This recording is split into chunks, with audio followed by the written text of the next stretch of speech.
Então, acho importante que seja lembrado. Agora, essa questão do consumo de bebida alcoólica por adolescentes, ela está se tornando uma questão muito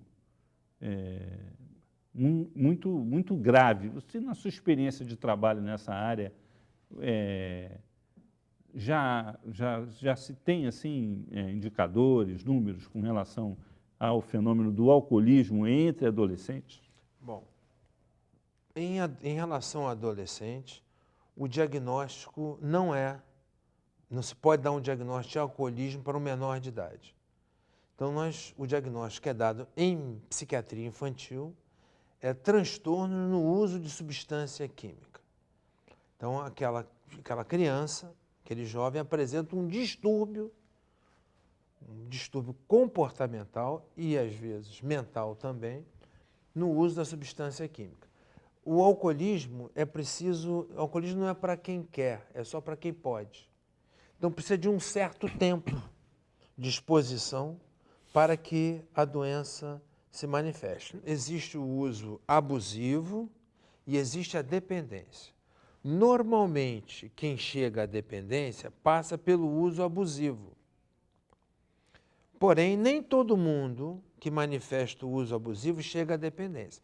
Então, é sabido, é conhecido também o caso daquele indivíduo que passa por um período difícil, a perda de um ente querido, ou que está passando por uma dificuldade emocional e que acaba recorrendo em maior quantidade ao álcool.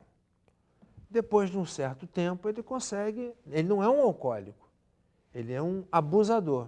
Ele consegue voltar a um hábito normal. É diferente daquele que perde o controle do uso do álcool. Então, a perda numa festa é uma coisa, a perda permanente é outra. Mauro, sua experiência de adolescente, como é que foi? Com álcool, com consumo de álcool? Na minha adolescência já houve, eu quando adolescente já tinha uma aproximação e um convívio familiar e social onde o álcool estava presente. Isso, de uma certa forma, contribuiu. Eu não digo que tenha sido determinante, mas contribuiu muito, porque havia assim, um convívio, né, familiar, né, no núcleo familiar, onde meu pai bebia e meu pai gostava de fazer drinks e canapés, e tinha um culto, uma certa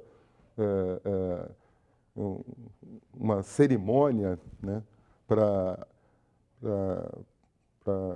que a gente estivesse bebendo junto. Então, de certa forma, o álcool, né, como o Marcelo estava dizendo, nesse contexto familiar, serviu como um lubrificante. Apenas eu até queria pegar o gancho falando dessa questão do lubrificante social, né, para dizer que a experiência que eu tenho hoje é que eu posso usar recursos saudáveis para que eu tenha uma adaptação social e um convívio social agradável sem usar o álcool como um recurso para isso, né? Então, eu tenho uma visão diferente, né, do que o Marcelo colocou, nesse sentido, de que o álcool na sociedade, e aí eu falo por mim, pela minha experiência, né, não é uma necessidade para que se haja um convívio agradável, né? As pessoas podem desenvolver essa habilidade através de outros recursos, né? É justamente o que eu faço. Eu acho que Marcelo, o lazer hoje está muito associado ao consumo do álcool, principalmente para a juventude. Isso tem muito a ver com a propaganda das empresas, das companhias que fabricam cerveja. Você que quer fazer um trabalho diferente dos outros, como é que você... Mais do que isso, não, eu acho que o lazer não é só um produto da propaganda. O álcool realmente, em pequena escala, relaxa e faz você se sentir melhor. E o que eu acho que a propaganda é enganosa é no sentido de dizer que isso não tem limite. E quanto mais você for beber, melhor você vai se sentir. E vai ter uma hora que você vai se sentir mal. E se você fizer isso de uma maneira repetida, isso aí vira uma doença. Você tem estudos com relação ao consumo de cerveja, por exemplo? Em pequena escala? Do limite das pessoas para passar do prazer para o sofrimento, Eu com te relação digo um ao dado consumo? sim, Relação, até por exemplo, contraditório aqui, mas os abstênios, se você analisar, isso eu li num livro francês até, Delepy ou Demy, os abstênios, que não consomem nenhum álcool por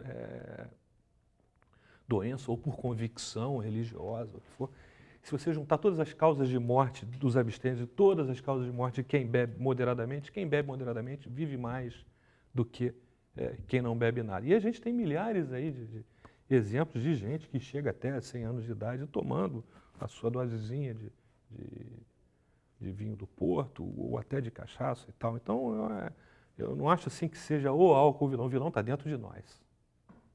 O álcool já existe, o álcool acontece espontaneamente na natureza. Então nós vamos tratar desse vilão no próximo bloco. Nós vamos fazer um intervalo, voltamos daqui a pouco. A minha adolescência, de 15, 16, 17 anos, foi vivendo totalmente bêbado. Perdi trabalho, dignidade, respeito, né? E realmente eu cheguei à falência total. Estava com 36 anos, né? Eu estava bêbado, caído no meio da rua, totalmente ensanguentado. E uma alma caridosa, um amigo, né, colocou um cartão de ar no meu bolso e realmente foi aonde eu despertei. Se a pessoa tomou o primeiro gole de bebida alcoólica, não conseguiu se controlar, vai buscar ajuda. Não espera o tempo passar, porque nós dizemos na nossa literatura que ou para de beber agora ou vai viver 10 ou 15 anos de profundo inferno.